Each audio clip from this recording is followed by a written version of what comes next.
Breakthrough.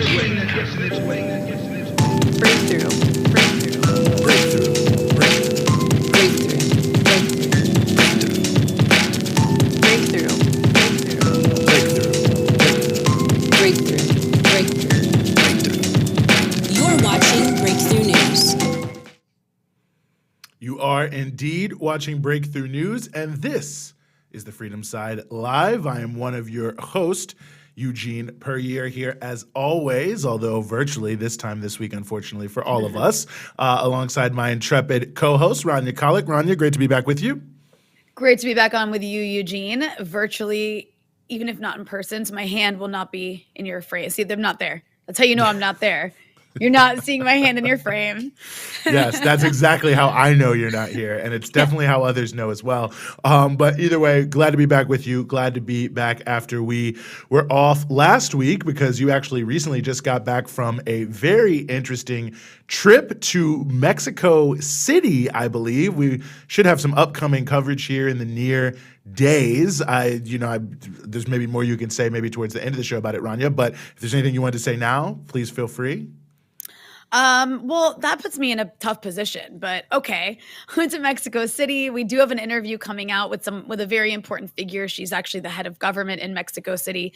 She's a part of the Morena party, which is the party of AMLO, the president of Mexico. And she is basically like sort of polling at the highest level in voter intention polls for next president of Mexico. Her name's Claudia Sheinbaum. So we look forward to that interview coming out. I conducted it alongside my good friend and colleague, Zoe Alexandra from People's Dispatch. So I'm really looking forward to people seeing that. And also Zoe and I got to ask questions at the daily press conference that AMLO holds about, I asked a question related to Lindsey Graham and some of the threats coming from the United States. But it was a really exciting place to be. Lots of interesting stuff is happening in Mexico politically. So looking forward to our coverage from there.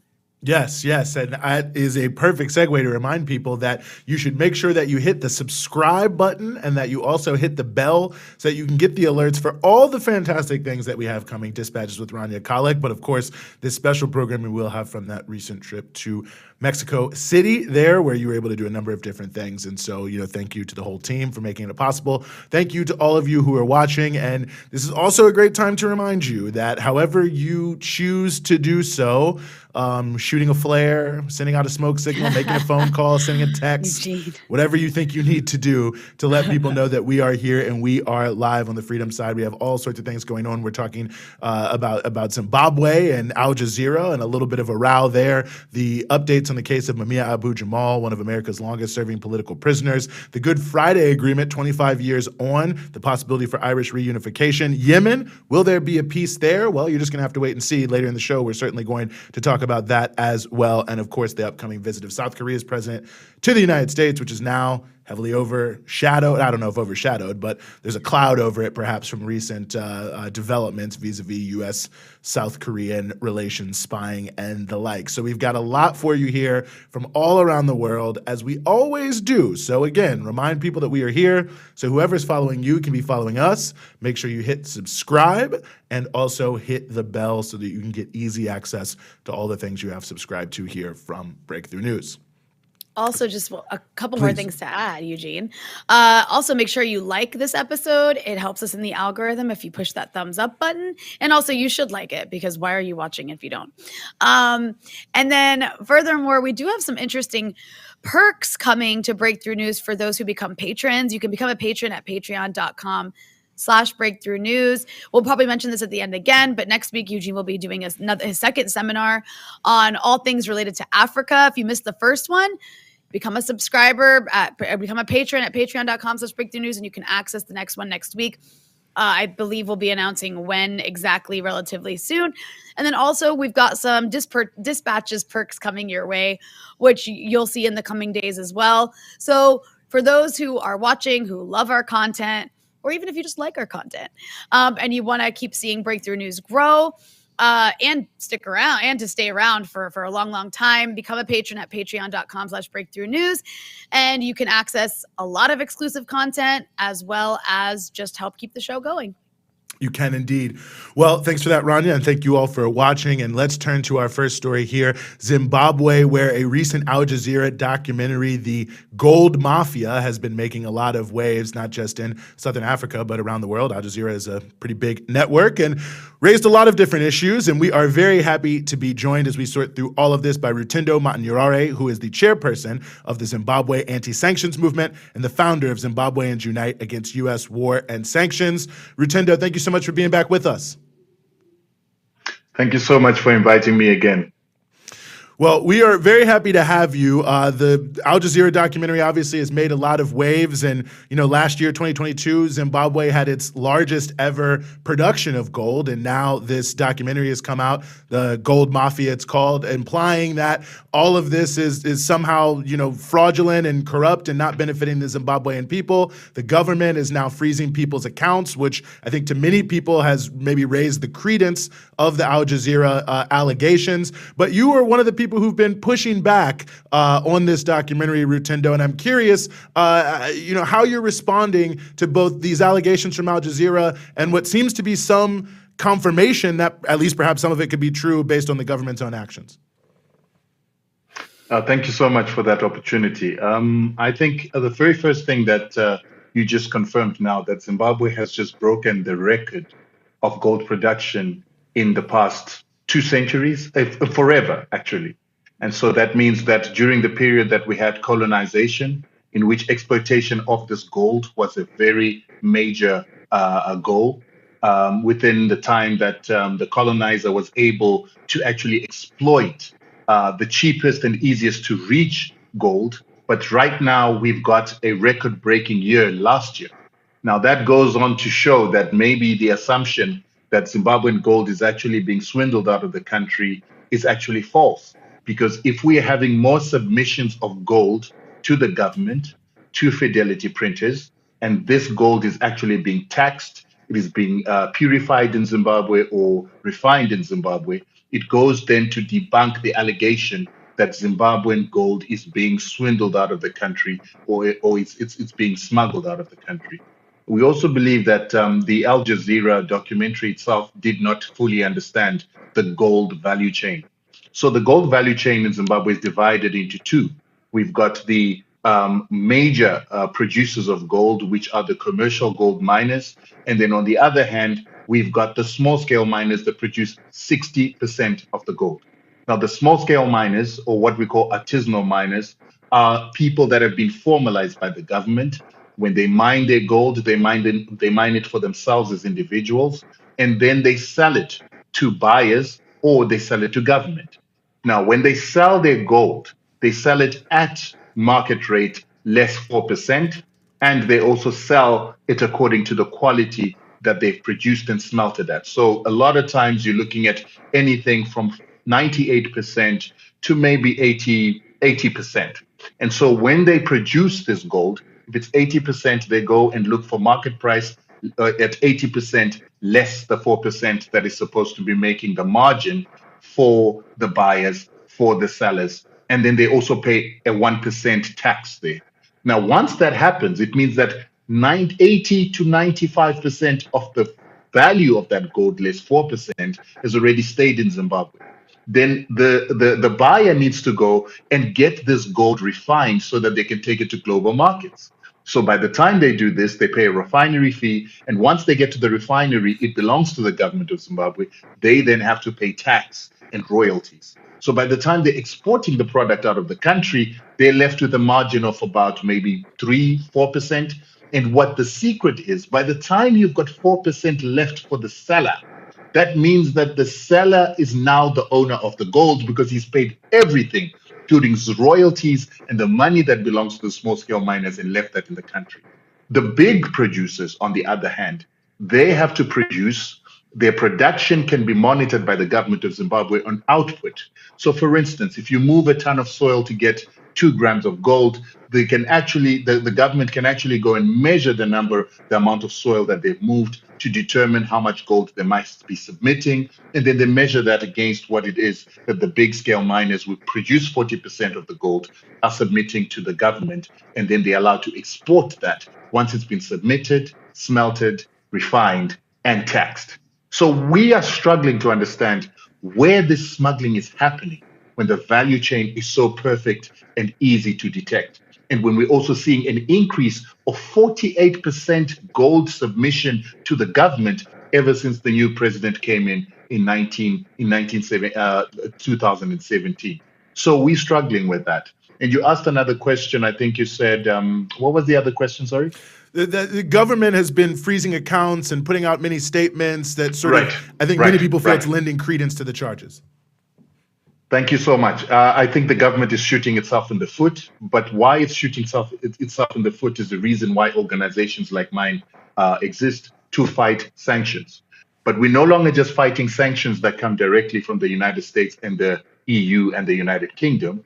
We're also beginning to fight the use of the Financial Action Task Force to actually internationalize the United States sanctions. So the Americans have realized that their sanctions are under attack. They're realizing there's no legitimacy of their sanctions within the United Nations. So they're beginning to use other methods, which were devised in 2001 when you actually read a book by Juan Zaret that is called The Treasury's War. In The Treasury's War, Juan Zaret went to say, we went to FATF, the Financial Action Task Force, and we asked them to start putting more screws on money laundering, financing of terrorism, and proliferation of weapons of mass destruction in countries that are not friendly to the United States to deprive them of finances. So we've seen an internationalization of US sanctions when the United States has enemies, they start saying that those enemies are money laundering, those enemies are involved in financing of terrorism, and they're financing a proliferation of weapons of mass destruction. But when you look at all these allegations, you do not see any proof that there is, for instance, in the gold of Zimbabwe, any money laundering. Because for money laundering to take place, there has to be a predicate crime. That is a crime that generates a profit, and then that profit being put into the legitimate banking system through a Zimbabwean bank. So the moment that proceeds from a crime are taken and they put into a bank, they put into an account of a legitimate person, the laundering has taken place. And everything that was said in the documentary was that laundering, if it was going to take place, because there was a hypothetical situation as Al Jazeera didn't really have dirty money, but there was a hypothetical situation that if they did have dirty money, it would be cleaned by the opening of accounts in Dubai or the money being put into bank accounts of people that have gold trading licenses from Dubai and Zimbabwe. The moment that money would hit an account in Dubai, that means the cleaning has taken place there. So the money laundering or the laundry of that money takes place in Dubai, not Zimbabwe. So we felt that there was a far stretch to try and bring Zimbabwe into the equation. But this is what we believe. We believe that they were trying to bring Zimbabwe into the equation because Zimbabwe is already under sanctions. The least it needs is to be put on the Financial Action Task Force grey list or blacklist. So the Zimbabwean government is acting desperately to try and stop the Financial Action Task Force actually grey listing them. And the way they're doing this is by conforming to the 40 regulations of the Financial Action Task Force, which include the need to block accounts, the need to do what are called non-prosecutorial seizures of taking of property, holding of property while investigations happen. But one of the things we are saying in our case in the South African courts is any time that you block accounts, you seize assets, and you do that without hearing, without due process, that in itself is a violation of the Universal Bill of Rights. It is a contravention of human rights. And this is what we're fighting in the courts in South Africa to say people must be tried first before they're punished and deprived of their ability to transact or to be able to undertake economic activities because of the blocking of their accounts. So we believe that these Financial Action Task Force rules are illegal. We believe that they're contrary to international law. And the Financial Action Task Force itself is a G7 creation. It is not an international creation. It's a unilateral organization created by former colonizers. And I don't believe that it's got legitimacy. And the government of Zimbabwe playing along and conforming to the Financial Action Task Force is an indication of the government of Zimbabwe playing along with colonial rules and accepting to continue to go under colonial rules that are not being spread out evenly across the world. Now, you remember in 2008, we had the crash of the banking system in America. that lost the world over $40 trillion. We know that most of the terrorist organizations in the world are financed by the United States through the American banking system. We know that most of the oil companies and mining companies that belong to Western countries are actually the institutions created from colonialism, a crime against humanity. Why is it that when they have their funds put into bank accounts, when they move their profits and move their dividends, that's not considered as money laundering? Yet those are clear predicate crimes and proceeds of crimes that come from colonialism, that come from genocide, and that come from crimes against humanity. It doesn't make sense. It shows that there's discrimination. There's no equitable application of Financial Action Task Force regulations, illustrating that they're not about stopping money laundering, they're not about stopping the financing of terrorism, but in fact, they are about keeping the third world down and keeping what a certain gentleman always says, keeping the core, exploiting the periphery for the benefit of the core. Mm-hmm. That's very well said. And one thing that has been a big topic of discussion in Zimbabwe as well as in the DRC has been this issue of cooperatives that empower artisanal miners and how to do mining more fairly. And the Al Jazeera documentary heavily features the Zimbabwe Miners Federation, which says they do that they empower these artisanal miners, excuse me. And in the documentary, the head of the Zimbabwe Miners Federation is presented as this like key figure of corruption that had been previously accused of smuggling. And you've said that the Zimbabwe Miners Federation is actually empowering artisanal miners. So I'm just curious, how do you square that with what was said in the documentary? Thank you so much for that. Well, for me, I always believe that where there's dispute of fact, then you need to look for evidence. And the best evidence that you can ever look for is numbers. So ever since this lady, Henrietta Rushwaya, became the head of this institution, this institution has given Zimbabwe an increase of 48% of gold submissions to the government of Zimbabwe, meaning that's less gold being smuggled, meaning that that's more people submitting their gold to government. And she is responsible for an institution that controls 1.2 million artisanal miners. Now, I've been on the ground. I've taken my camera, gone to see what it is that is happening in these mines, and we've seen people that grew up as orphans, grew up in villages, grew up on less than $1 a day, lift themselves up from having nothing, from abject poverty to becoming multimillionaires, from owning more than one mine to owning processing plants to owning smelters. So I've seen this with my own eyes. I've seen people who were nothing become something. But that is exactly the problem with those Zimbabweans that are believing this documentary. A lot of them are professionals. A lot of them are privileged people that grew up in cities, and they have now become a second-class citizen in Zimbabwe because the people that are now occupying the top tier are these miners because they're making money.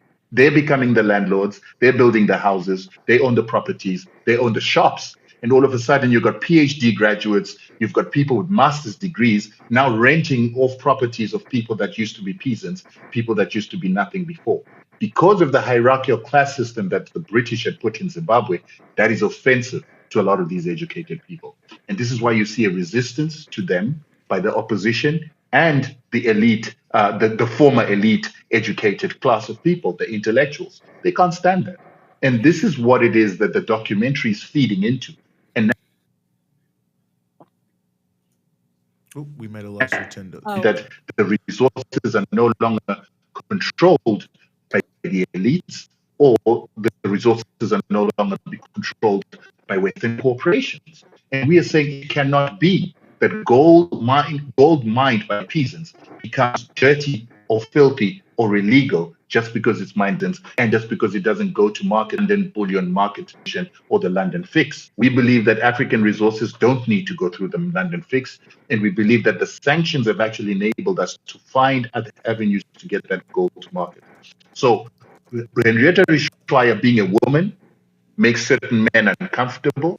Being a woman and achieving the results that she's achieved makes some people feel very, comfortable. And it makes the big corporations and the former miners very uncomfortable. The gold that they think, the one that they want to buy, is now being monopolized by the owners of the gold, which is Zimbabweans. And I think the international community or the Western community is conspiring with the major mining firms to say resources of a country like a Zimbabwe, third world resources, should never be controlled by peasants. But it's not only a third world thing. I don't even think that they want Americans or people in the first world to control factors of production, because then if people control factors of production, they can't be slaves.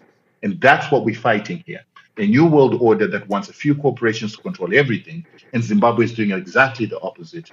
It's almost putting factors of production in the hands of the people, which would be considered as communism or socialism. And we know what socialism and communism are very unpopular words in the West. And that's why you're seeing this resistance. Then lastly, the gold coin that Zimbabwe has developed, which many people see as a way of Zimbabwe slowly beginning to create a currency backed by resources, is the most biggest sin that Zimbabwe has committed. Because if you remember, Gaddafi was killed for that. Zimbabwe has successfully created such a currency, and that's a threat to the Western world.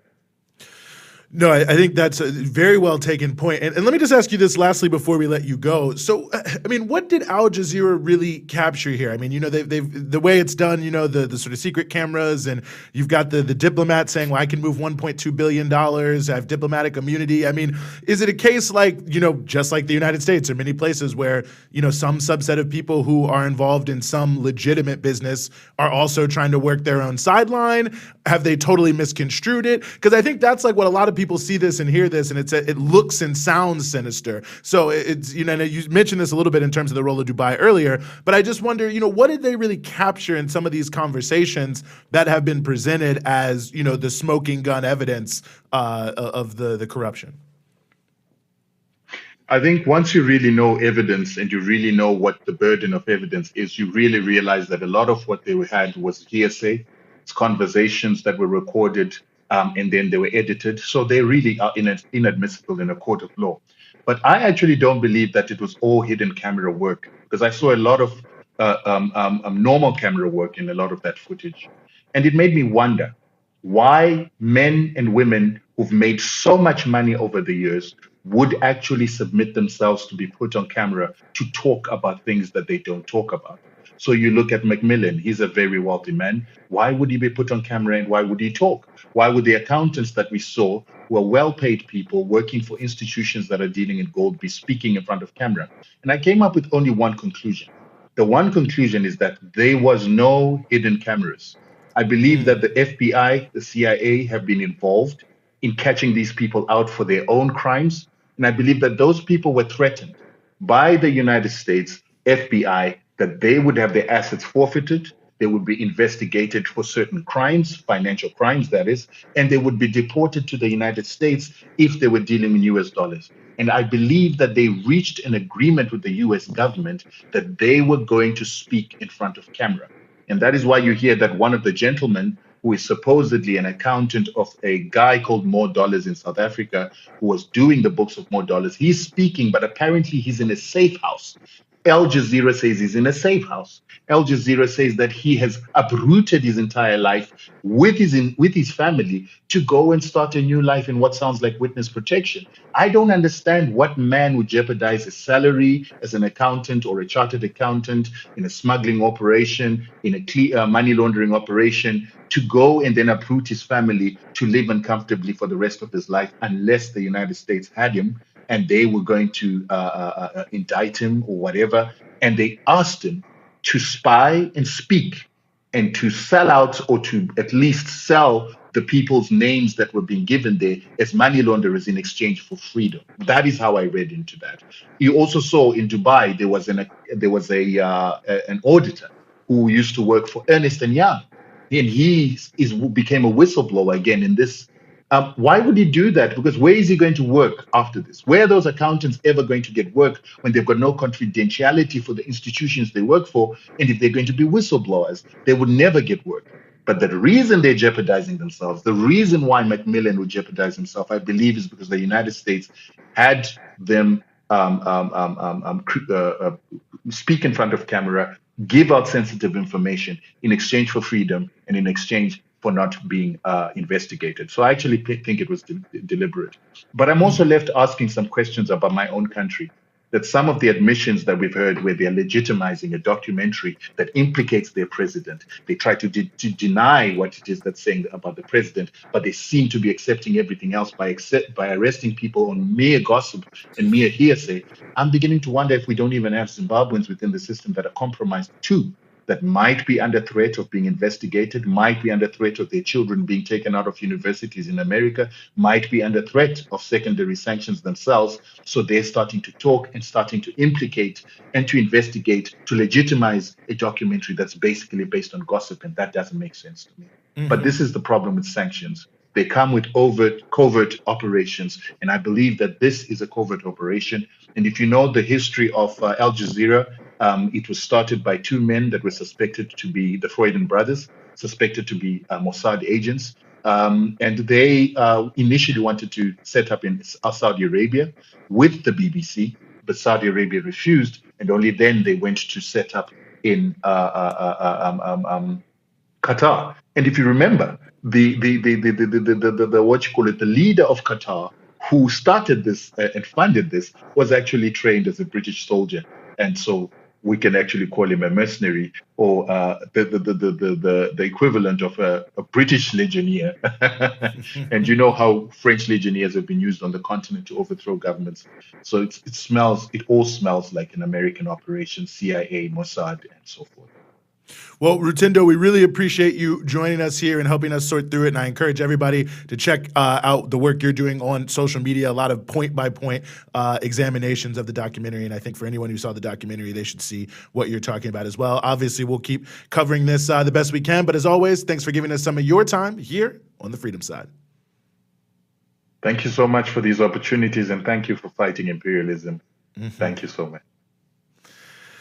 Well, Rania, it's an interesting piece. It's a long 4-part documentary, and you have to watch it. And I appreciate just, the fact that we were able to know Rutindo, because he's offering a lot on his social media, and people don't have to accept it, but I think they should at least see what the other side of it is when, millions and millions of people are shown this thing on Al Jazeera and they aren't shown any real other, angle on this, Yeah. And then, the other thing that strikes me is like why Al Jazeera would be interested. Obviously Al Jazeera is like a soft power arm of Qatar. They do some really good work on certain things, but the part about this being connected to money in the UAE, Al Jazeera and the Emirates have an ongoing rivalry. I don't know. That struck me as like, is this like a way to just kind of go after money in the Emirates?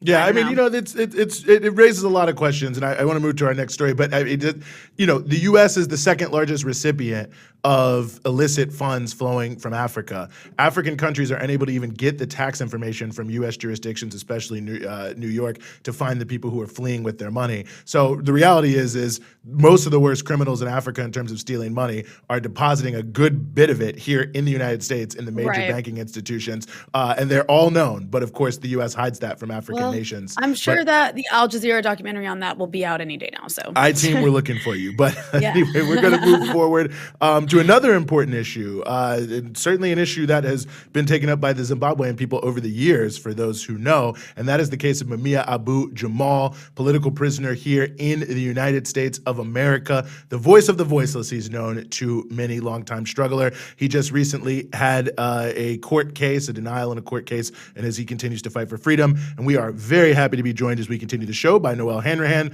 the founder and director of Prison Radio. Noel, thank you so much for being with us. Glad to be here.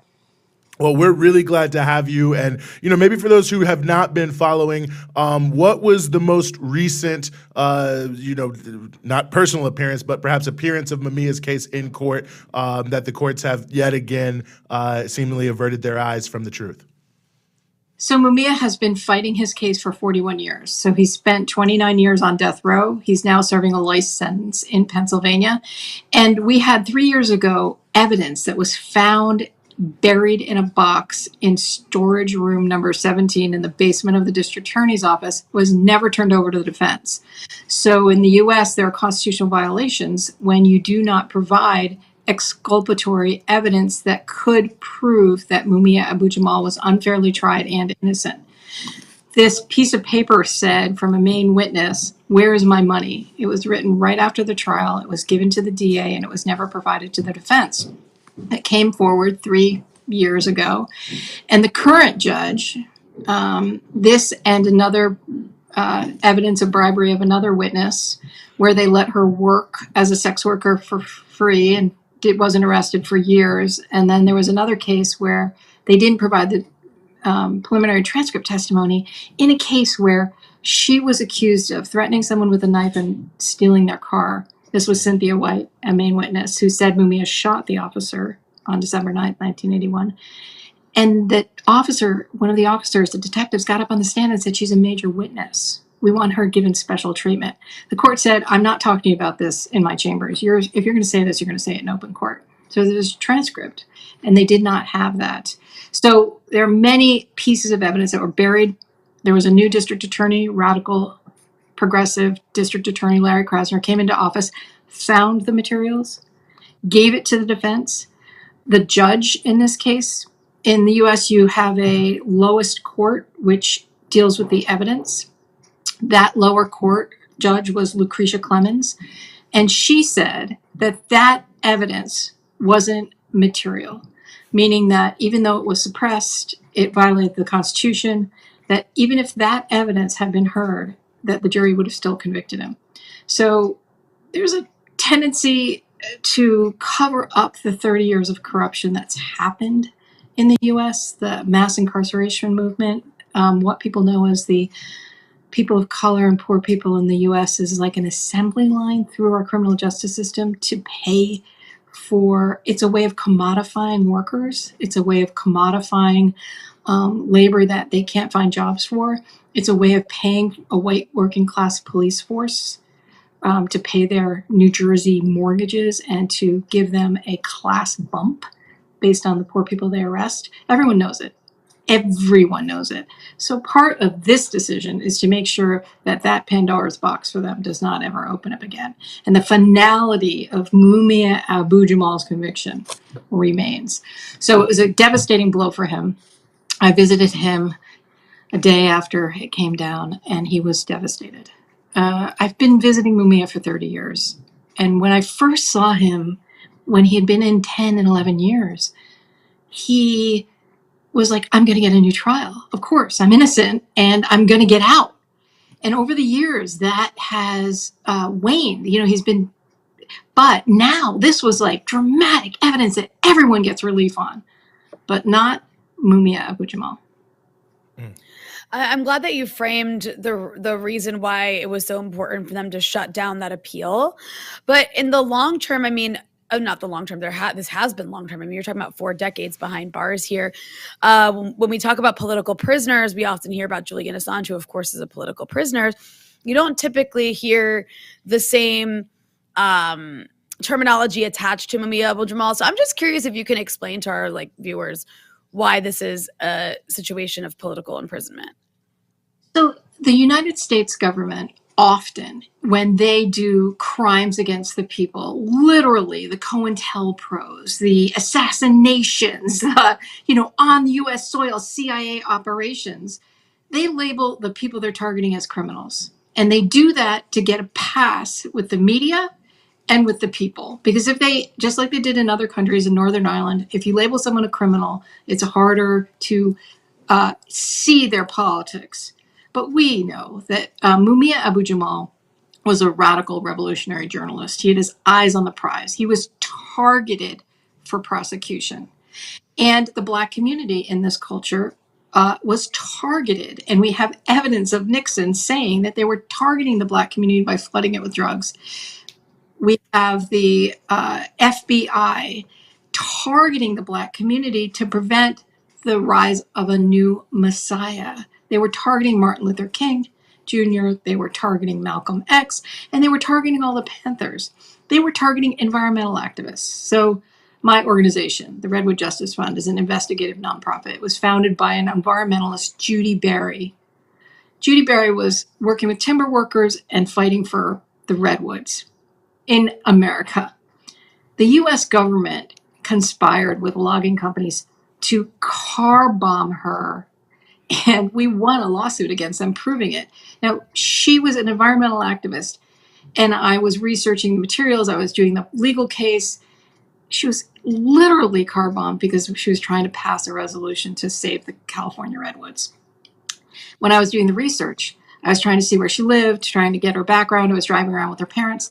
The FBI had followed her since she was 17, and they had every place she worked, every place she lived, all of her friends. She was an environmentalist who was a baby environmentalist. By the time they car bombed her, or they framed her for the car bombing, she was older, like 40. But they had everything. They were tracking everyone. One time I went in to see Muma Abu-Jamal at the prison. And so I went up to the visiting desk, and the guard said to me, "Hey, yo, Joey, do you have the FBI list? Is this one on there?" Look, this is their game. This is how they roll. This is why it's so difficult for us to get traction, is because we're facing internal destabilization. And they've done it historically. They've done it consistently, whether it was the Church Commission, whether it was the COINTELPRO in the 90s, whether it's Muma Abu-Jamal. When the people try to organize, they are concerned that the people will get, and that's what makes it difficult to bring Muma Abu-Jamal home. In addition, that he's a revolutionary and he never stopped. He is talking and being a journalist, has written 13 books, is working on his PhD. He just is finishing his comprehensive exams, and he is studying the world we live in through Fanon. It's like a neo-Fanon. So this is a person that they definitely wanted to execute the night they shot him on December 9th, 1981. They left him bleeding on the street. Like, one of the main things we know about the incident that happened, what the police will never privilege, is that Mumia ran across the street to help his brother, and everyone, even the prosecutor, says the officer shot him first. He fell to the ground, someone else shot the officer. So that's the kind of guy he was. Mumia was, I asked him, when I first met him a long time ago, I said, "Hey, yo, I can go with self-defense, but can you tell me what's up?" And he said, "Oh no, I'm just like, no, no. It wasn't me." He goes, "I've been arrested twice. One was I had a X-Acto pen because he was writing for a newspaper, and he walked into a courtroom and it set off the alarm. And then another was he was jaywalking as a Black Panther in Oakland. He crossed the street, not at the crosswalk." Those are Muma Abu-Jamal's two arrests, no convictions before this incident. Jaywalking and having an X-Acto pen in his pocket going into a courtroom. Yeah, I mean, it's really, when you study the case, it's the level of injustice is so high, it's unbelievable. And I wonder now, Noel, are we in the sort of clemency only phase here, or are there other elements that potentially could lead to an appeal? I know the door has often been closed by different people over the years, and it seems to at least crack open. Is another thing there? Are we now in a state where it's up to the governor of Pennsylvania? There are many avenues for relief. The problem is time. Muma Abu-Jamal will be 69 on April 24th.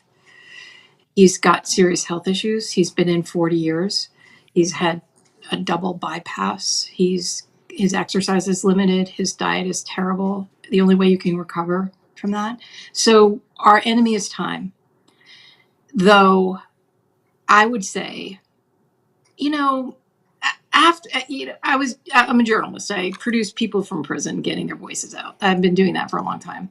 About 5 years ago, I went to law school, got a law degree, because we can not only wait around for other lawyers, we have to get these people out ourselves by any means necessary. And so we have to engage in the state in that way.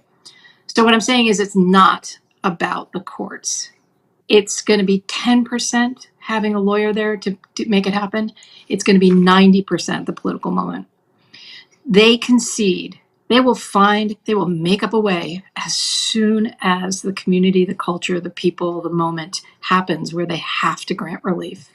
That is the only way. It's politics by other means. Law in the U.S. is politics by other means. So if we are stronger, if the demand is at the right moment, that's why the Angola 3 were released. Robert King Wilkerson. That's why people got out, because the moment happened and they blinked. So It's about political energy. It's about people struggle. It's about how strong we are. And then they never let us know that we're getting close, and they hold on tighter at the end. So it's going to get harder. They're going to be more creepy, and they're going to be more difficult, and it's going to be more painful, but we are going to win. Mm-hmm. Well, I am with you on that one. Noel Hanrahan, as always, really appreciate you joining us here on the show and helping us sort through all of this here on the Freedom Side. Thank you. Mm-hmm. Yeah, one of the first chants I ever learned, I got involved in political life. Brick by brick, wall by wall. We're going to free Muma Abu-Jamal. Yep. Terrible, terrible situation, but I've seen a lot of cases, and the only one I can say that I would rival this in terms of the level of injustice that just shocks you is maybe the Holy Land 5 case, where you just can't believe someone could be held guilty with that level of evidence. So I hope people look into that. But we want to move to our next story, a crucial story as well. We are, I believe, 25 years on from the Good Friday Agreement. President Biden has been in Ireland and commemorating it, or whatever he's calling it, but nonetheless raised a lot of issues about the state of Ireland now, the prospects for reunification, and the ongoing occupation of Northern Ireland by the British. But we are very, very honored to be joined as we continue the show by Gearóid Ó Macail, who is a member of the National Executive Committee of the Communist Party of Ireland. Gearóid, thank you so much for being with us. You're welcome. Nice to join you. Well, I'll just ask you this here first. I mean, where are we 25 years on? I mean, it seems President Biden, of course, went, to, quote unquote, so-called Northern Ireland to commemorate the agreement. But it doesn't seem like much of what the agreement said they would set up is even existing now. So where are we here 25 years on? Well, yes, indeed. I mean, those of us on the ground here in Northern Ireland don't quite recognize President Biden's jubilatory description of the achievements of the Good Friday Agreement.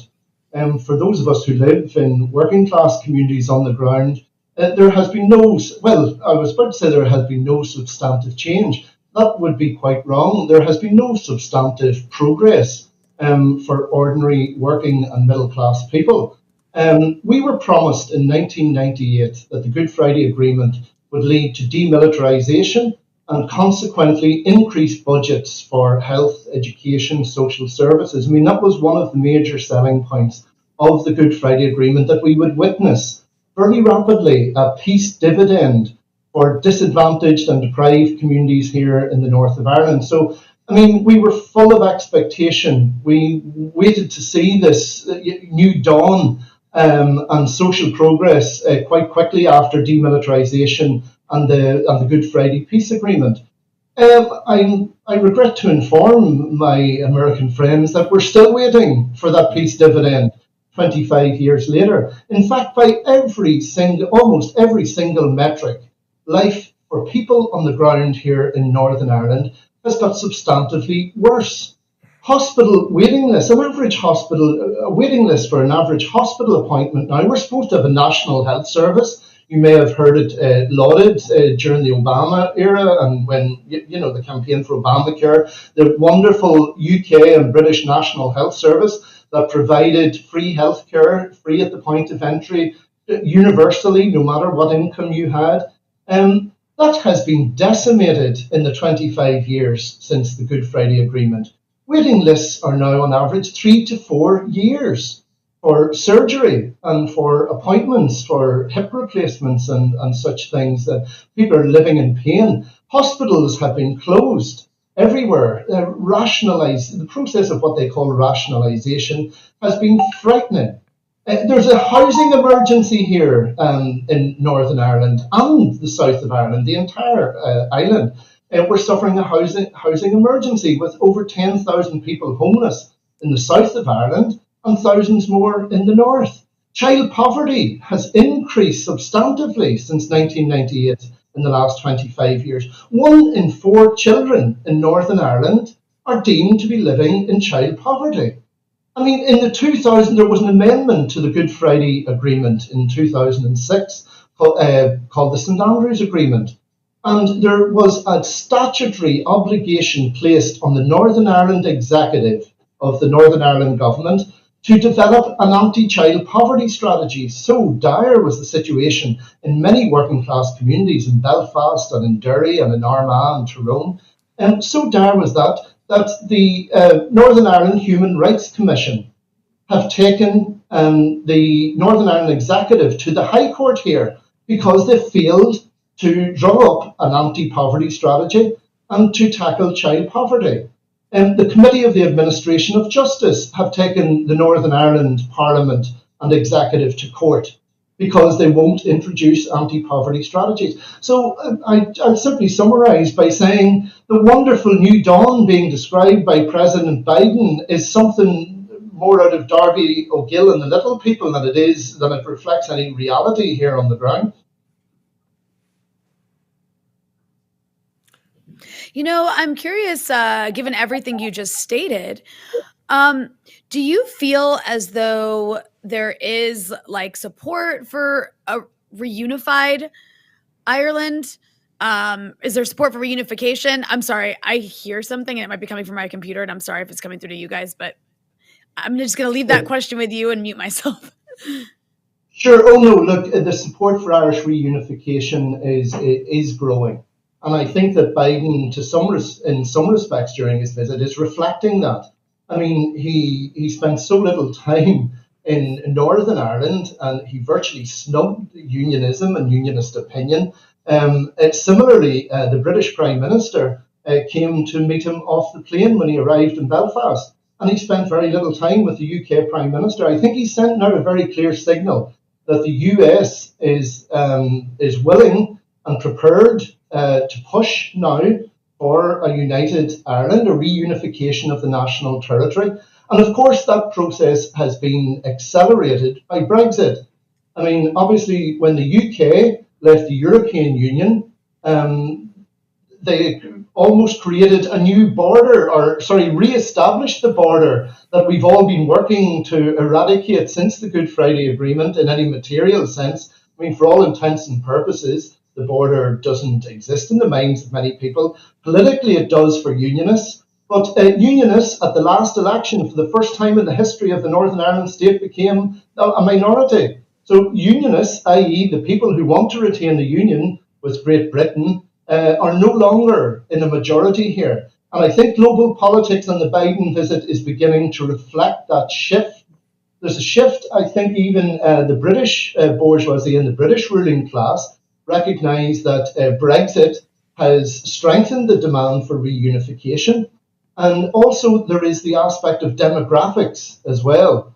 It's a crude reflection, I think, of politics, and you can't really draw a direct parallel between the religious composition of Northern Ireland and its political makeup. But nonetheless, it is an indicator, and there are now more Catholics in the population than there are Protestants. So people are taking these signals as the inevitability, really, of Irish reunification. The question for us, however, I suppose, and my comrades in the Communist Party and in other left-wing parties is, what kind of new Ireland?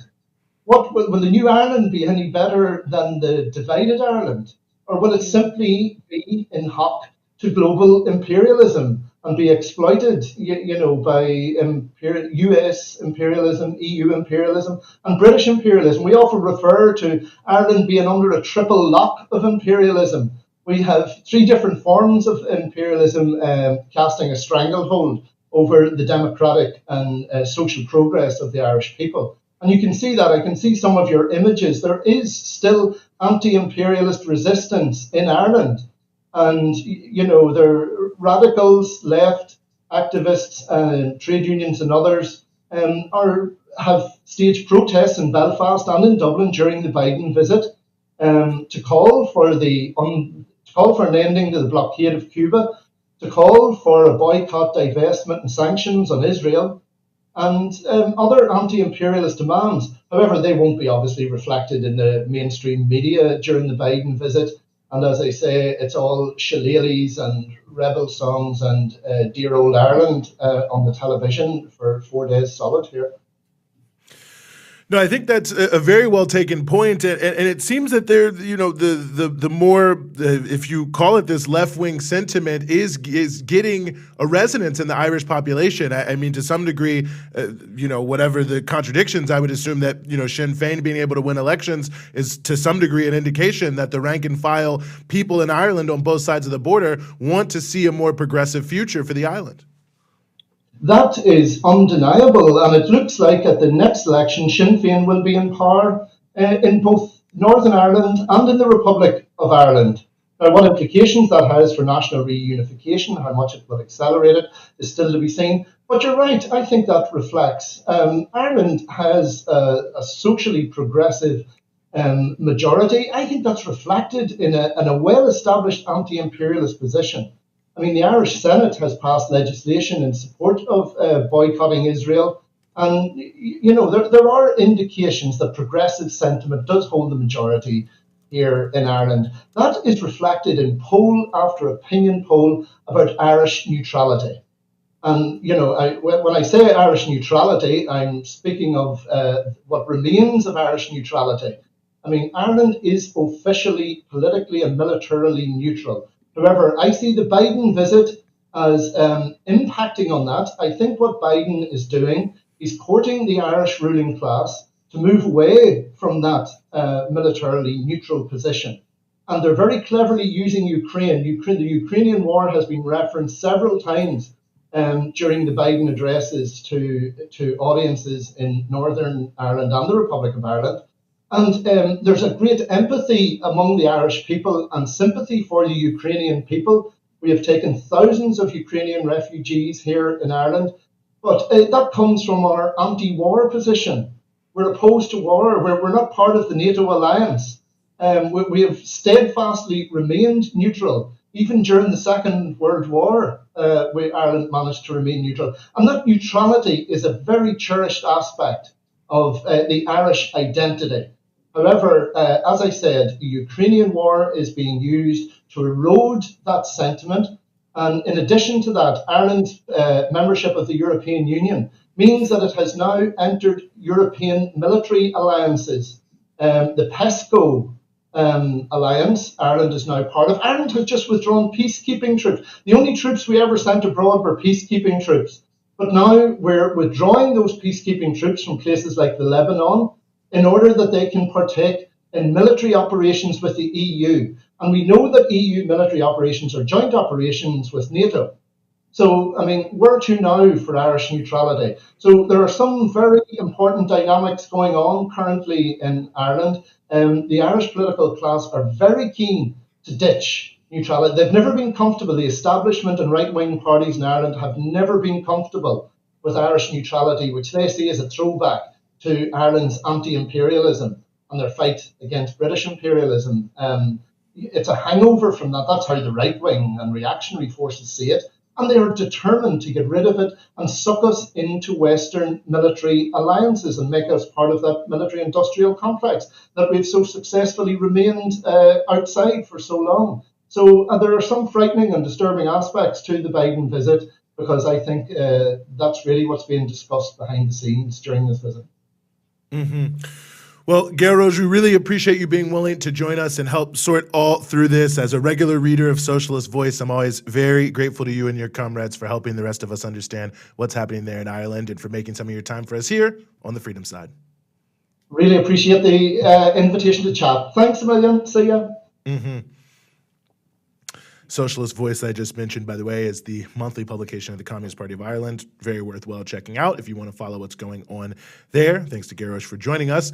We want to just keep the movement moving on here. Another very important issue, and that is the ongoing conflict in Yemen, which, some people are saying perhaps could be coming to a close, but we'll I guess find out about that when we talk to our next guest here, Shireen Aladimi, who is a Yemeni-born anti-war activist and assistant professor at Michigan State University. Shireen, thank you so much for being back with us here on the show.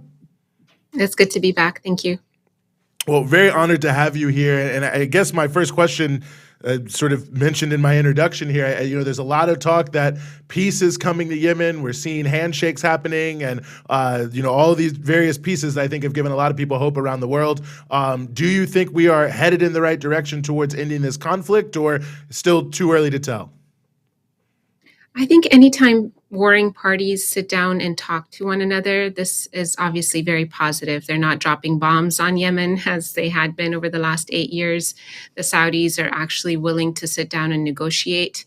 There has been a ceasefire agreement that, even though it broke down in October of last year, basically it's held. And for the past year, Yemenis have not had Saudi-led bombings and US-backed bombings in Yemen. So this is all positive. The fact that the Saudi Arabian government is sending officials now into Sana'a, into Houthi-led territory, is really a major step. I mean, they have been calling them Iran-allied rebels for the past 8 years, and now they are seemingly recognizing their authority and the fact that they've been de facto rulers in Yemen over the last several years.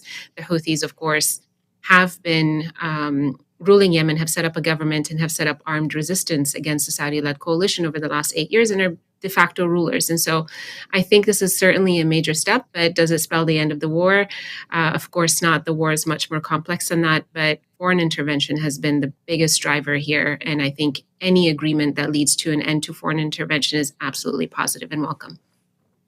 Right. And of course, this is happening under the big shadow of the Saudi-Iran detente that was brokered by China, but also with the help of the Iraqis and the Omanis. And it is interesting to see how, I was actually looking today just to see like what the Western press has been reporting about these current negotiations, which, as you said, are a really, really big deal. The fact that warring parties are sitting down together, the fact that Saudis have gone into Houthi territory to have a conversation. And what you see from a lot of these people at various Western-funded think tanks is, don't be so excited. This is not the end of the war. And they're right, it's not the end of the war, but it's almost like there's a bit of irritation that this could be coming to an end. The irritation that, well, maybe the Chinese are going to get credit for this. And like, we can't really control everything Saudi Arabia does, but it does raise the question of, the importance of broader mediation efforts and rapprochement in the region between Saudi Arabia and Iran and other players, and how that impacts these sort of proxy conflicts in countries like Yemen. Yeah, absolutely. And I think the U.S. maybe has tried to position itself as a mediator, and which cannot be farther from the truth, given that the U.S. has been an active participator in this war. They've actively supported the Saudi-led coalition, sold weapons, of course, but have also helped with targeting and logistics and training, and had fighters on the ground at the border. And so in every single way the U.S. has been involved in this war, they might as well be part of the Saudi-led coalition. And so they themselves cannot be thought of as mediators, even though, the Biden envoy to Yemen, Tim Lenderking, likes to position himself that way. Whereas China has not been involved in this war at all. And certainly Oman has not been involved. Oman is the only Gulf country that had not been involved at any point in time in this war, and has played a crucial role. And I think they don't get enough credit for the negotiating role that they have played since really 2016, where they've been holding various talks that, of course, broke down. But over the last year, we're seeing this successful, ceasefire agreement. And of course, the Saudis are exhausted. This war has been completely pointless. They've spent a lot of money for this, and they've essentially failed. They failed to recapture territory from the Houthis. They failed to reinstate President Hadi to power, and instead just set him aside and put a council of 8 men in his stead. But the Saudis essentially have been defeated in every way that counts, and Oman has played a role in negotiating a peace transition, and I think that's important. So yeah, it's not all about the U.S. It's certainly other countries have taken a positive role in this over the last few months and past year. One other issue I'm curious about is the humanitarian situation. Of course, I think, Yemen has become famous, the world's worst humanitarian crisis, very dire situation. So even in the context of a ceasefire, where are we there in terms of, the average, life for Yemenis? Well, that hasn't changed because the blockade hadn't been fully lifted, and it still has not been fully lifted. There are reports now that the Saudis have lifted the blockade over the southern ports, which of course should bring into question, why were they blockading the southern ports that they have controlled over the last 8 years anyway? So let alone what they've been doing and controlling in northern parts of Yemen, where over 80% of the population resides. And so the blockade has, and it's, not just fuel, but also food and medicine and whatnot. So they had been lifting those restrictions over the last year as part of the ceasefire agreement, but people are still starving. Yemenis still depend on trade, on imports. 90% of what comes into the country comes in through imports. This is before the war even. And so when you cut commercial trade, when you don't allow Yemenis to control their own waters and their own airspace and their own border, you have a situation where we have famine-like conditions in lots of parts of Yemen. And kids are still starving and people are still in need of medicine. And yes, there have been some flights, humanitarian flights and other flights that have been allowed now out to, out through Sana'a airport, but that's not enough. It doesn't meet the demands of the Yemeni population. And at the end of the day, when a foreign government is making these decisions, it tells you that the country is still under occupation. And so I think we have a long way to go to address the humanitarian suffering. We really absolutely need to make sure that there's no intervention, no foreign intervention whatsoever, whether that's the blockade or the supplying of weapons or the supplying of logistics and training and spare parts and maintenance like the US continues to do, or the backing of various Yemeni forces on the ground. So when they set up this 8-person council, the Saudis and Emiratis continue to back various sides, and those fighters are vying for power on the ground in southern Yemen, but they're still funded and aided and trained by these Saudi or UAE groups, which have conflicting goals to begin with. So this coalition has been a mess to begin with. It's been a mess throughout these 8 years. And I think as long as they continue supporting various groups, Yemenis won't have a chance to sort this out for themselves. It really does speak to just how much damage a war can do that's backed by outside forces using whatever sort of division lines exist within the country, and how it is fantastic when this stuff, starts to come to an end in terms of negotiations and peace deals. But then you have a really shattered country, shattered society. In the case of Yemen, you have the Southern Transitional Council, right? These secessionists in the south. You have where there's various militias exist. There's militias everywhere. You have the Houthi-controlled area. You have the areas in the sort of like Saudi-backed areas, where the internationally recognized government sits. And so, once all is said and done, all we can do is sit here and speculate. But what are the sort of internal matters that Yemen is going to have to grapple with, right? Because it's not as simple as just the outside players end the war and go home and everything goes back to the way it was before. Everything's like super rosy and great. Absolutely. So I would just remind people that, Yemen had been going through this tumult since 2011, since the Arab Spring, when when people started to peacefully protest the dictator. And eventually that led to, breakdown in communication, breakdown in efforts to reconcile the country, to bring about a democratic change. And President Hadi at the time, he was kind of put in charge of dealing with all of these various groups, and he failed tremendously. And that's when the Saudis intervened. But just before the Saudis intervened, in the 2 days before the Saudis intervened, in fact, Jamal bin Omar, who was the UN envoy to Yemen at the time, writes about reaching an agreement between all of these various groups, even after the Houthis had taken over the capital, Sana'a, even after they, forced Hadi into house arrest. They were still able to negotiate, to come together and to negotiate an agreement that worked for the different parties, the legislature and the executive. Agreement was reached, and then the Saudi, of course, derailed this process by just bombing, because they realized that they don't want the Houthis in power. They don't want whoever they want, whoever the Yemenis decide to be in power. They just wanted their own puppet government in power, or at least a very strong ally in power in Yemen, as they had been, enjoying for the last 30 years or so. And so I think that, this kind of speaks to the shifting dynamics in Yemen. At the end of the day, Yemen is a very tribal society, and tribes have to learn to live together. And we've seen alliances form and shift and break down and rearrange themselves. And I'm hopeful that, at the end of the day, they're pragmatic people who have to live together. And when it's just them deciding their own future, when, no one's blockading them or supporting this group or that group through trading and weapons and whatnot, then it's in their best interest to actually come up with an agreement that works for all of them. So yes, I think there's a long way to go before peace can be achieved, but it cannot be possibly achieved without foreign intervention, whereas the end of foreign intervention gives us hope that Yemenis could sit together and decide what's best for them. Mm-hmm. Well, Shireen, we really appreciate you joining us as always and helping us sort through all of this and giving us some of your time here on the Freedom Side. Thank you so much. I appreciate being here. No, thank you.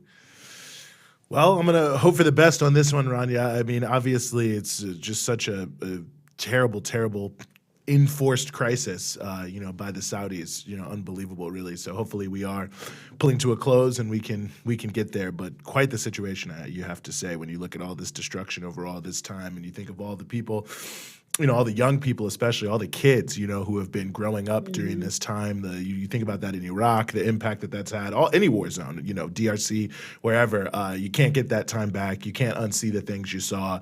And you talk about Putin going before the ICC. Well, when are we going to put, the U.S. and the U.K. and these other people who are supporting the Saudi war and the Saudis and all these other people, when are they going in front of the ICC? We know the answer is never, but it just says so much about, the way these prosecutions and the like are done. No, it's really unbelievable. And also it's just, I'm not going to name any names, but there are these people on the internet who work for like think tanks that are very pro-war and receive funding from NATO. And why don't you name Department. a name? Name one name. Like Charles Lister. I knew that's who you were thinking about, so because I just saw this tweet from him yesterday where I was just like, really, dude? Yeah. Of course, really, dude. But the tweet was upset. Yeah. He's very, very upset, as are many people, with the fact that there's so much sitting down and discussions of peace between various countries across the Middle East that the U.S. and them, because they're mercenaries, want to continue indefinitely because, this divide and conquer strategy across the Middle East helps maintain U.S. hegemony and control. And right now, one of the big issues is, of course, the fact that Syria is likely going to be reintegrated into the Arab League, has recently sent, I think its foreign minister, to Saudi Arabia, which is a really big deal, right? Because Saudi Arabia was a part of the coalition that was arming and funding this collection of jihadist groups across Syria to try to overthrow the government, had much to do with helping to isolate Syria from the region. And I think it's fantastic. It's fantastic. You have also this, Syria and Turkey in negotiations and peace negotiations that are being brokered by the Russians and the Iranians, which is very important because Turkey was also involved in that war. You have this situation in Yemen where people are sitting down together. You have the fact that, the overarching issue of Saudi Arabia and the Iranians coming together after having no diplomatic ties since 2016. Anyways, Charles Lister was very upset. He was like, this is appeasing a war criminal. He was like lecturing Saudi Arabia. Lindsey Graham is also pretty upset, but he's trying to like be the good cop by being like, no. Like, let me talk to the Saudis. They're still our friends. But all in all, I think it's really interesting what's happening in the region. I do have a Dispatches episode coming out about this in the coming days. But anyways, just the fact that there's so many people opposed to peace, it's similar to what we saw with Ukraine, right? Like anytime there's a suggestion that Ukraine and Russia should sit down, or when, for example, China released its program for a potential peace settlement, you had John Kirby get on those, one of those morning Sunday shows and say, absolutely not. Peace is actually bad. And that's pretty much the position of the United States government and all the think tankers who work on behalf of the United States government. And it's really showing their true colors to watch them squirm and throw temper tantrums on Twitter because people in the Middle East are sitting down and resolving their issues. Yeah. Well, the same way the Saudis gave, $27 billion to Boeing the day after they signed the deal with China as a consolation prize to America, perhaps they'll give Lindsey Graham a high position at Live Golf, so he can make that happen. Listen, if you know, you know. I don't even want to get into that. The golf world could be shaken up a little bit. But anyway, that's a whole separate question. Okay. Well, people have to pay attention to this, you guys. Pay attention to golf, apparently. But, I mean, you can and you don't. I mean, there's obviously many articles about Live Golf because this is, Saudi sports washing in terms of what's going on. But it's not like the PGA Tour is some paragon of virtue. I mean, this is like the oldest establishment of golf, which is like Jim Crow billionaires in the South. So anyway, that's a separate issue. But as for fans of golf, Coming up on our sports segment. Look, you can laugh and joke all you want, but there are a lot of interesting am elements not about the joking. format of Live Golf, about whether or not they should change the way that golf is I'm not scored. The joking. I way don't know why look. you would think I was joking. I was dead serious. Just because Okay. I tend to smile doesn't mean I'm always laughing at everything. Okay. Well, I thought you were really mocking me, is what I thought you were saying. No, I really think that we should introduce a sports segment into this program, Okay. Well, how about this? but not led by me because I know nothing about sports. But in Except a way, very, that's kind of the very- appeal. That's kind of the appeal. Is like you have one person who does know about sports and one person who doesn't know anything about sports, Who's and like, you have them kind of "What?" play off against each other. Like the I don't know anything about this. Here's my take. Are you telling me that white racists own those teams as well? That's pretty much my answer to everything. Yeah, well, in golf now you have the Saudis, so There you go. Well, that's like the white racists of the Middle East, if you will. Oh wow. Okay, now I'm gonna get canceled. I'm gonna there's get a lot canceled. there. There's a lot there. Yeah. I could go deeper, but we're gonna move on. We're gonna move to another very important issue involving Become a patron, and perhaps we'll dig deeper, guys. Maybe so. Shout out to Martine Hernandez, by the way, for your donation. We see you as always out here for us. But going to turn to another issue involving another country very close to the United States. That is the Republic of Korea, known to many people as South Korea. President Yoon of South Korea just about to come to the United States on a very hyped visit to the U.S. He's going to speak before both houses of Congress, but obviously the revelations about U.S. spying perhaps throwing a spanner in the works of how that is going to go. We are very happy to be joined once again by Joo-hyun Park, who is a member of Know It All and also the engagement editor at The Real News. Joo-hyun, thank you so much for being with us. Thanks so much, Eugene. Thanks so much, Rania. It's great to be here with you both. Well, talk to us, if you could, about the significance of this visit to the United States by President Yoon at a time where, so much is happening in terms of the on the Korean Peninsula between, the Koreas and Japan, with the United States also thrown in. Where does this visit, which is going to be a major visit here in the U.S., sit in terms of everything that's happening? Well, I think the top line that we can start with is that this is a pretty huge deal. As you say, there is a lot that is happening and currently unfolding within Korea. And Yoon has a pretty packed agenda that he needs to come to Washington to address with Biden that covers military issues, it covers economic issues, and that has much wider implications for the role that South Korea will be playing in not only the regional politics of the US against China, but really within the broader globe as well. So I guess one place to start would be to really highlight the economic front. South Korea is in pretty bad shape these days. They've posted a trade deficit for the past 13 months in a row, which is primarily being led by a collapse in semiconductor exports. The background to that is the tech dimension of the US's new Cold War on China. Korea is only caught between a bit of a rock and a hard place. On the one hand, the US is applying pressure for South Korean chip makers like Samsung and SK Hynix to stop exporting to the Chinese market, which used to make up about 60% of those chip sales. And on the other hand, China is responding to US efforts at tech encirclement by strengthening its own chip-making capacity. So this has left South Korea in a bit of a difficult economic situation. So it has been given a bit of a reprieve in the form of a 1-year exemption to certain export controls that target China. But it's largely looking like they're not going to be able to adapt in time, even though they are moving production to US factories. This is being followed up by other big electric vehicle producers such as Hyundai that are making the same moves for similar reasons. But the overall effect on the South Korean economy is pretty dire.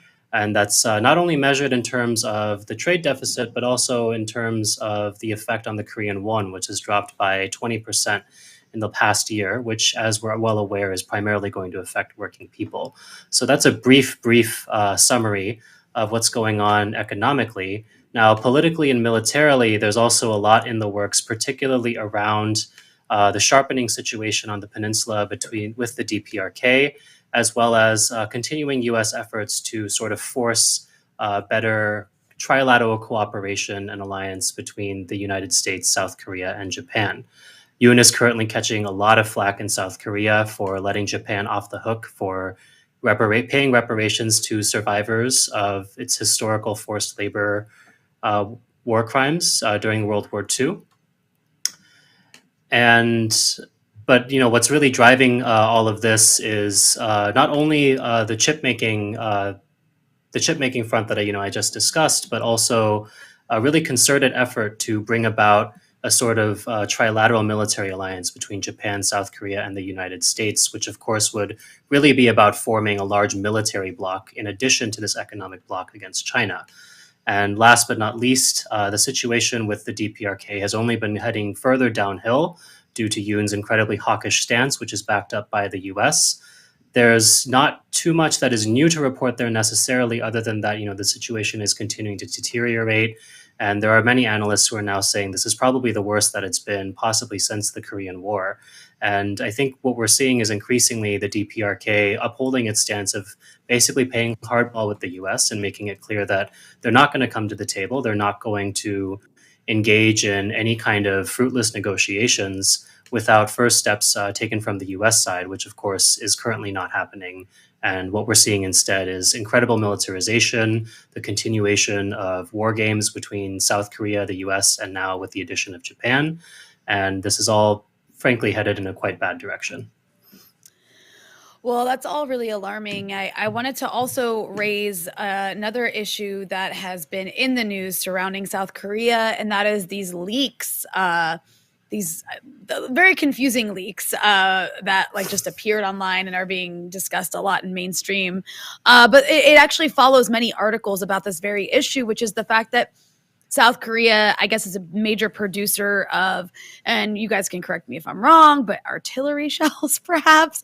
And the fact that, of course, Ukraine is dependent on the West and its various allies for a constant influx of these artillery shells so it can keep hitting back at Russia. And there's a great amount of concern in Western capitals and in Ukraine itself about the fact that they don't have enough weapons to continue going on like this. It's just not sustainable given the amount they're using. And a lot of the stockpiles in the US and various European capitals have gotten to an alarming point of almost being out. So one place that these countries have been looking towards is South Korea. But South Korea has this position of, no, we don't arm any parties to any war. And also, of course, South Korea wants to maintain a good relationship with Russia for various reasons. Russia is a very strong, powerful country that does a lot of trade and has a lot of raw materials to sell to the world. So I guess my question for you is, how do you see this playing out? Because what's being reported in the media is that basically especially the leaders in Poland, but also the US are putting pressure on South Korea to find a way to get those artillery shells to Ukraine. And South Korea is very concerned about it. They're apparently complaining about it privately, and they're refusing to do so far, which I think is an interesting development. Yeah, so the arms situation with South Korea is pretty complicated. And of course, this whole wiretapping situation is throwing a big wrench in the works. Now, officially, the Yoon government is saying that either it's not a concern and there's nothing to be said, and they're even going as far as to allege that the leaks have been faked. The proof that they provided is that they called the Pentagon and asked, and the Pentagon told them they were fake. So obviously that settles the matter. But there's this much bigger question about really the military supply chain to Ukraine and the role that South Korea is playing in that. We've seen the arms trade of South Korea explode in the last couple of years. And I think that a lot of that has to do with, the reduction in capacity on the US side, particularly because it is selling so many weapons to Ukraine in particular, and at the same time, the rest of the world continues to have military demand. And so enter South Korean firms, which have begun to fill some of the void. Now, a lot of what they've done is to really find workarounds to the existing law that says, you can't sell weapons to parties that are at war by selling those arms to Poland. A very recent example is the delivery of about 1,000 K2 tanks, which is a South Korean tank model, to the Polish government. South Korea's also signed some pretty major arms deals recently with Egypt, with Saudi Arabia. So there's a little bit of, lack of clarity in terms of, how strict, this restriction really is when it comes to selling arms to parties at war. I think when it comes to this question of the artillery shells and whether or not they're going to make it to Ukraine, there may be a little bit of, complaining that was recorded by essentially what looks like CIA wiretapping, but at the same time in that same conversation, which I believe was particularly concerning the delivery of the tanks, the solution that they found was, well, we'll just sell them to Poland. And I think South Korea is likely to continue to look for those kinds of workarounds, particularly under this administration, and particularly because a lot of the largest arms manufacturers in South Korea are in very deep partnership with the biggest weapons manufacturers here in the US. A lot of the projects that are driving the development of this industry in South Korea, such as the South Korean Space Force, the development of its Blue Water Navy, are also, very heavily enmeshed with the U.S. arms industry as well. So I think in a way we can think of the South Korean burgeoning weapons industry as really an appendage of the U.S. military industrial complex in a lot of respects. Mm.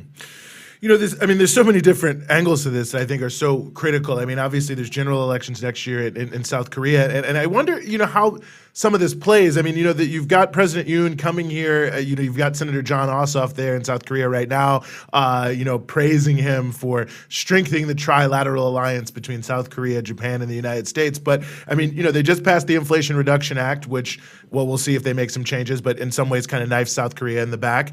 You've got them, being pulled now into the conflict with China and with Russia to some degree, which is obviously negative economically. And I can remember when, there were the freak out headlines in the West, when I think China was celebrating some anniversary of the revolution. I think it was President Moon who was there as the key guest. And they're like, oh my God, South Korea moving away. But obviously, there's a lot to be done there with China economically. And then also this issue of just downplaying so heavily the war crimes issue vis-a-vis Japan in World War II. I mean, it feels like this is such a I don't even know how to say it, a witch's brew of terrible things for the average person in South Korea, but this is being projected by the president as the way the country should go. I mean, do you think the possibility of political backlash here is real?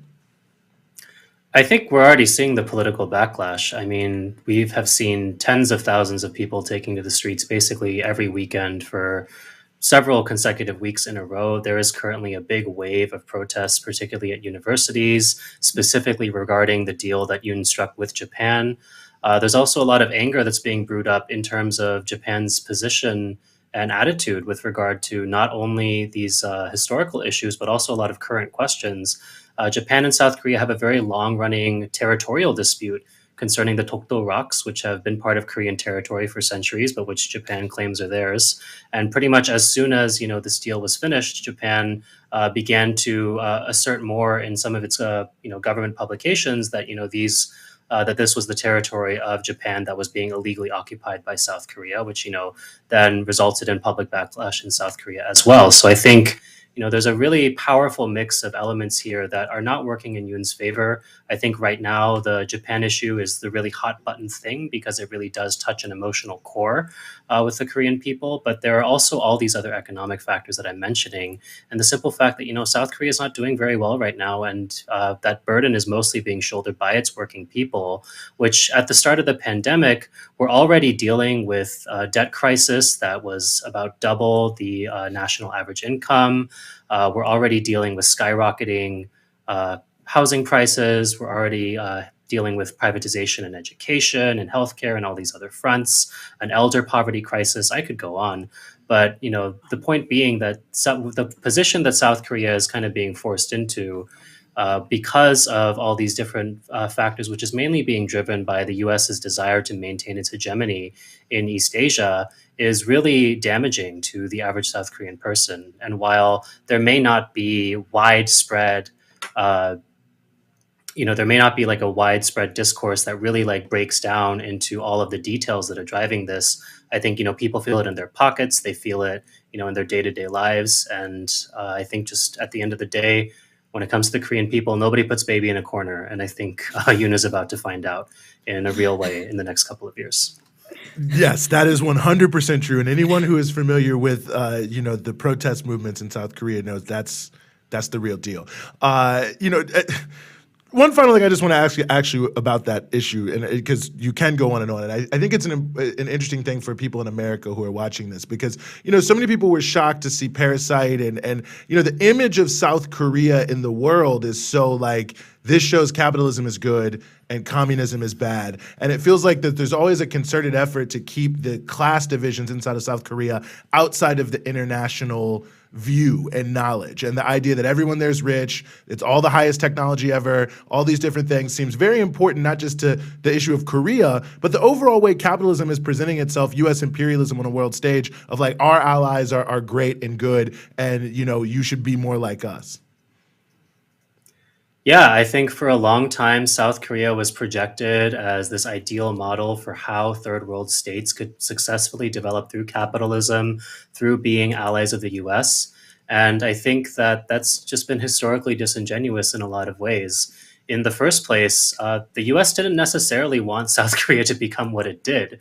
South Korea has had a very peculiar historical trajectory, in part because its ruling class was able to sort of navigate and work through the contradictions of, being a U.S. ally at a real frontline position in the Cold War, particularly vis-a-vis, the socialist bloc. And, they were really able to leverage that along with other things like participation in the Vietnam War, making nice with Japan in order to deliver a lot of foreign investment into the country, which then resulted in industrialization through the brutal process of the exploitation of the Korean people over decades, through the process of uprooting people from their traditional lands, cramming them into these newly built cities, and throughout the 70s and 80s, working really the longest work hours on Earth in some of the most deplorable conditions that have ever been recorded in human society. And so, South Korea, yes, like as a result of, I think, a very particular governance model of authoritarian state capitalism, has, achieved a certain level of development under this arrangement. But I think that's also very peculiar to its geopolitical position. It's not necessarily something that's replicable for most countries. And also at the end of the day, the cost was in blood. The cost was in years of sweat and, lost time for millions and millions of people, and who, for decades were also living pretty much under the fascist rule of a military government backed by the United States. And so I think these are all the details that are really missing from South Korea's history. And part of the reason why we're seeing such a vociferous backlash against Yoon from so many different sectors of society today is because he is really drawing up a lot of these sort of atavistic elements of Korea's governance that reminds a lot of people about those dark old days. When you combine that with the fact that conditions are actively deteriorating right now, that makes people worried about the future. It makes people uncertain about, their present. And so I think that, these are factors that are very important for people to understand, to get a proper grasp of what South Korea truly is, and to kind of break through some of the myth making that's been created. Because as you're saying, South Korea is propped up as sort of the shining example, when really, when you dig into its history, there is a lot of unseemly things that simply have not seen the light of day beyond the peninsula, certainly not in English-speaking media. But I think, it's time for people to do some of that investigation, do some of that learning, and to begin to wipe away some of the veneer that's been created. Mm-hmm. Joo-hyun Park, a member of Noted Tall, the engagement editor at The Real News, which I highly recommend everyone follow, check out, and support. Thank you so much for giving us some of your time here on the Freedom Side. Thanks. Have a nice one. Mm-hmm. Well, we went around the world today, didn't we? We always do, and that's a good reason why, if you like what we're doing, you should go to patreon.com/breakthroughnews. That's patreon.com/breakthroughnews, and become a patron and give us ongoing financial support, because that can allow us to do more, to show more, to shine light on the things that need to be, revealed, I think, in the world, and especially some of these stories that I think are lesser known, like working class struggle in South Korea. One time, Rania, I was very privileged, I have to say, to accompany members of the KCTU, the Korean Confederation of Trade Unions, when they were here in the United States to protest the Korea-U.S. FTA, the Chorus FTA. And we were walking by this building in D.C., had a big kind of marble edifice, and you know, some of these gentlemen who had come from South Korea, they were running their hands over it and kind of talking and laughing and joking. And I said to their interpreter, I was like, "Oh, what are they talking about?" And she was laughed and said, "Oh, well, they're saying how if the cops attack the demonstration, it'll be good to come back here because they can break up this rock and use it to fight against them." Wow. Okay. Well, they don't mess around. Yeah, All right. they don't play around. They do not play around. Very, very proud history of struggle there, and brutally suppressed because it is so powerful. But that being said, yes, we always do go around the world. We always do show a lot of different things and do a lot of different things. There's dispatches from Rania Khalek. You're covering a lot of different issues. So there's a lot out there for people to support, you know, and we certainly would love to have your support. Patreon.com/breakthroughnews. Rania, you look like you want to say something. I always want to say something. That's just who I am. You know, also, I think that, you know, becoming a patron is important because, one, it helps keep all of this programming coming and getting better, but also we are definitely offering upcoming perks to those who do become Breakthrough News members by becoming a patron. We will have other avenues to become a Breakthrough News member in the future. But for now, if you like watching this show, if you like watching dispatches, if you like all of the stuff that we have on our YouTube page, on our website, one thing that you can do is become a patron, and we will start giving you exclusive content. We already have Eugene's Africa seminar, which he'll be doing another one. Eugene, is there a date? Do we know when your next seminar next Tuesday, the 18th of April, we'll be having the second version of our Each One Teach One seminar. You can ask me anything about Africa, but you have to be a patron. You can email us questions at info@breakthroughnews.org. You can join the show and ask questions live when we're on. I believe we're going to be on at 1:30, but we're going to put that out very, very soon. But next Tuesday afternoon, look for Each One Teach One at BT Newsroom across all your social media platforms, and you'll see the promotion for it that you can share. But we'll be live. You become a patron. We're on Zoom. It's a great time. We're talking. We're not necessarily laughing and joking, but we're doing a lot of educational activity, that's what I do. were. But only for patrons. So you got to spend a little money. Patreon.com/breakthroughnews. And if you're there, I'll see you next Tuesday. And I'm looking forward to it. Hopefully, you know, I'll be able to answer your question. And that's you, whoever is directly watching. I'm speaking to you specifically to become a patron and to ask whatever question you want of me about Africa. Stump me. Maybe that's the one you can go with there. Anyway, that's that, Ryan. Now I'm going to have to go on and just troll Eugene. I mean, you're like inviting it at this point. Well, we're going to block you if you do that. You can't block me. You're going to block me. I'm your co-host on the Freedom Side. You're really going to block me from your seminar? If you try to ruin the experience of our patrons who are just trying to get some edification and knowledge, then I will block you, yes. I didn't say ruin. I said troll. There are two different things. Sometimes trolling can be good and healthy. Okay.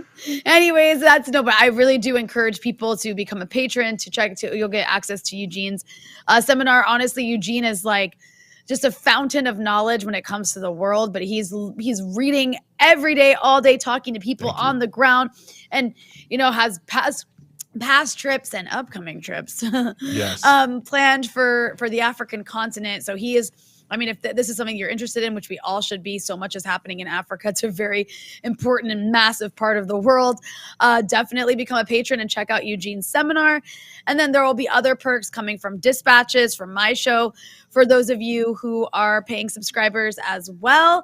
And we've got other really exciting stuff coming through the pipeline, exclusive content for those who are helping support the show. And of course, other stuff will still be available to those who cannot, but we do appreciate any support from you guys because, you know, it helps keep our programming growing, and there are so many of you watching us. So this is my moment to just shame those who haven't become patrons. Why aren't you a patron yet? Listen, don't consider it shame. Just consider it a friendly reminder. For Eugene's good cop. I'm back up. Patreon.com/breakthroughnews. Shout out to everyone who watched. Definitely big thanks to everyone who joined as a guest. Many people late at night their time. Shout out to our whole team behind the scenes here, especially Matt and Emily for helping to make this show possible. And as always, for Breakthrough News, we will see you here on the Freedom Side next week.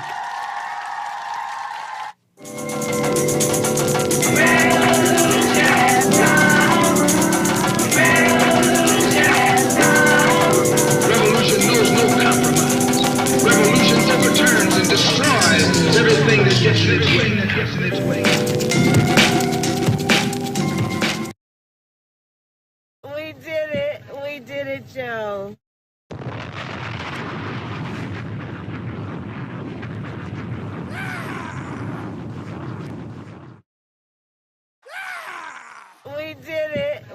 it, Joe? I'm just chilling in Cedar Rapids.